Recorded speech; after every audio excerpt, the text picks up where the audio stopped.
मोहम्मद रिजवान पर इंडिया में court case कर दिया है। एक एडवोकेट है सुप्रीम कोर्ट के विनीत जिंदल, जिन्होंने न्यू दिल्ली में मोहम्मद रिजवान के ऊपर कोर्ट में केस कर दिया है। केस किस बात पे किया है कि मोहम्मद रिजवान जो है वो नमाज पढ़ रहे थे मैच के दौरान। जिस भारतीय वकील ने ज़ैनब अब्बास पे साइबर क्राइम में शिकायत दर्ज की थी, उसकी वकील ने अब ये मोहम्मद रिजवान के अगेंस्ट भी जो है, पॉलिटिक्स तो है ही है हमारी स्पोर्ट्स में, तो लिहाजा अगर रिजवान ने कोई ऐसा स्टेटमेंट दे दिया सो व्हाट। गुज़िश्ता दिनों भारत में बावले कुत्तों ने बहुत लोगों को काटा था, शायद उनमें से किसी का नतीजा हो सकता है। इसके अलावा कोई तीसरा हल नहीं है कि रिजवान साहब भी तो ग्राउंड में नमाज पढ़ रहे हैं। ओ भाई, वो तुम्हें हर्ट थोड़ी कर रहा है ग्राउंड में नमाज पढ़ रहे हैं, तुम पे कोई नारेबाजी थोड़ी कर रहा है, वो तो अपना काम कर रहा है। आप अपना काम करो। आप पिच पे नमाज पढ़ रहे हैं, अरे क्रिकेट की पिच पे क्रिकेट खेलो, मस्जिद में नमाज पढ़ो। तुम क्रिकेट पिच पे नमाज पढ़ोगे तो मस्जिद में जाके क्रिकेट खेलोगे, ये कहां की अकल की बात है यार।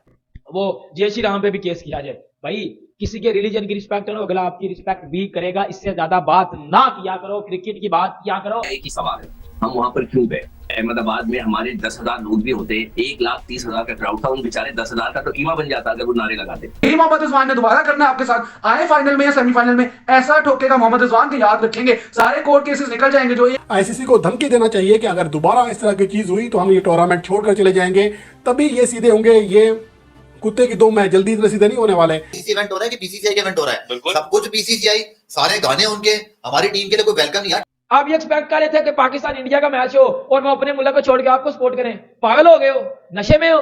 खेल में मजहब का किरदार नहीं होना चाहिए। तो मुझे बताएं, जो मोहम्मद रिजवान को जय श्री राम के नारे लगा रहे थे, तो उनके ऊपर तो फिर पाबंदी लगनी चाहिए। पूरी भारतीय टीम के ऊपर, भारतीय कौम के ऊपर, के वो ग्राउंड में बैठने के काबिल नहीं है।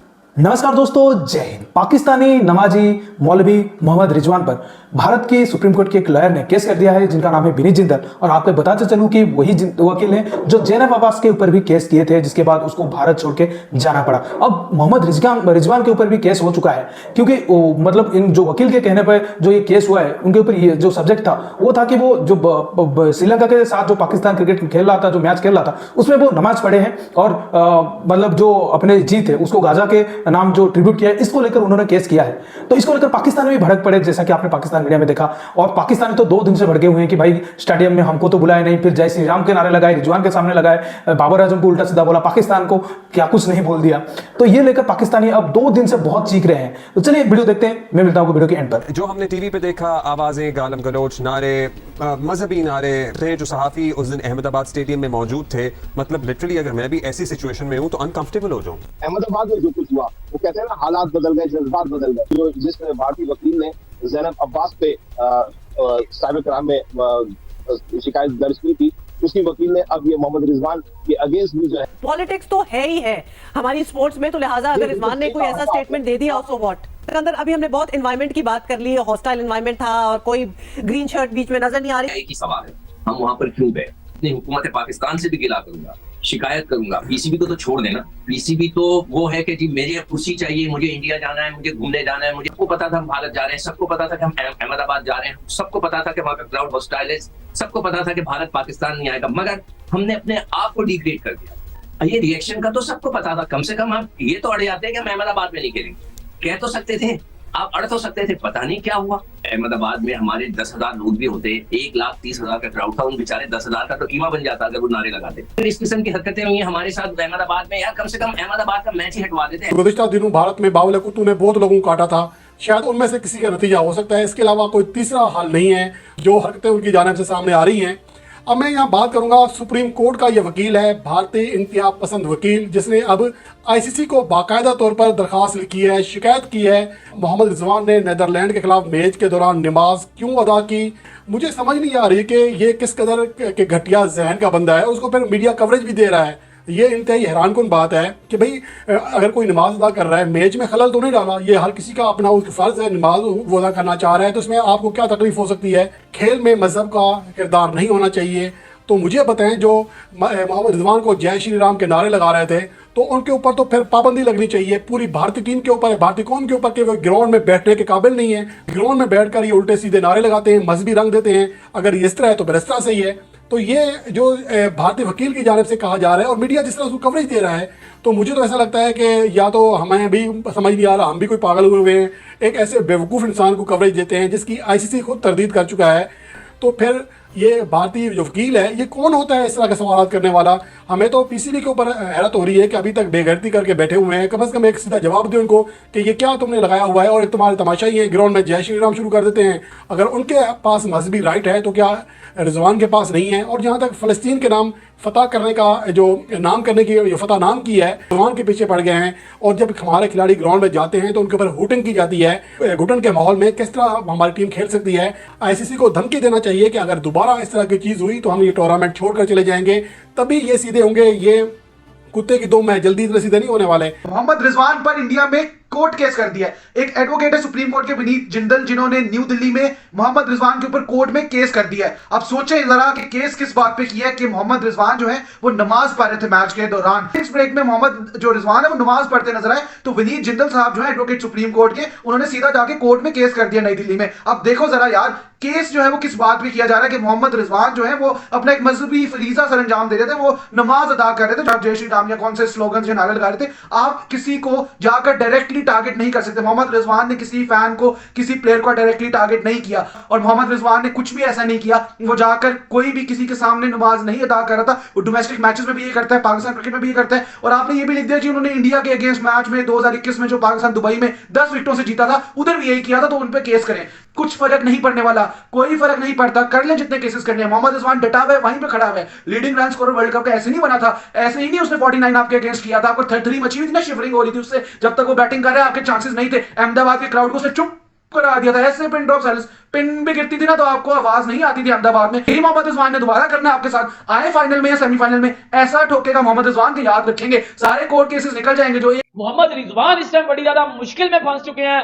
उधर मोहम्मद रिजवान ने नमाज पढ़ी थी जब वो ग्राउंड के अंदर, और उसके बाद मोहम्मद रिजवान के ऊपर 14 तारीख को जब इंडिया और पाकिस्तान का मैच था, उसी दिन उसी वकील ने, जिनका भी अब वनीत जिंदल बताया जा रहा है, उन्होंने मोहम्मद रिजवान के ऊपर हैवी किस्म का केस किया है। अब बात यह पाकिस्तान में उठ रही है कि हमने वर्ल्ड कप नहीं खेलना, पाकिस्तान टीम को वापस बुलाओ। कि पाकिस्तान में अब जो बात चल रही है वो ये चल रही है कि अब आईसीसी के आगे ये बात की जाए और इंडिया के ऊपर भी केस करवाया जाए, क्योंकि मोहम्मद रिजवान जब आउट होकर वापस गए थे तो मोहम्मद रिजवान को क्राउड में जय श्री राम की जो है आवाजें लगाई गई थी। मोहम्मद रिजवान ने ग्राउंड में नमाज पढ़ी। मैं भी मुसलमान हूं, ठीक है, हम अगर मैं किसी के रिलीजन की रिस्पेक्ट करता हूं तो कोई फिर मेरे रिलीजन की रिस्पेक्ट करेगा। मोहम्मद रिजवान ने ग्राउंड में नमाज पढ़ी, ठीक है, उसने अपना रिलीजन शो किया, ठीक है। इंडियन क्राउड ने अपना रिलीजन शो किया जय श्री राम बोल के, इससे आगे तो बात ही नहीं है। टोटल उधर इंडियंस बैठे हुए थे, तो ऑब्वियसली बात है वो अपनी टीम को सपोर्ट करेंगे, वो अपनी टीम को चैलेंज करने के लिए कुछ भी कर सकते हैं। भाईजान उनके घर में क्रिकेट हो रही है, वो उनका हक बनता है और वो ये चीज करें। आप ये एक्सपेक्ट कर रहे थे कि पाकिस्तान इंडिया का मैच हो और वो अपने मुल्क को छोड़ के आपको सपोर्ट करें? पागल हो गए हो, नशे में हो। वो जय श्री राम पे भी केस किया जाए। भाई किसी के रिलीजन की रिस्पेक्ट करो, अगला आपकी रिस्पेक्ट भी करेगा, इससे ज्यादा बात ना किया करो, क्रिकेट की बात किया करो। और कल जितनी बदतमीजी की है अहमदाबाद के क्राउड अवाम ने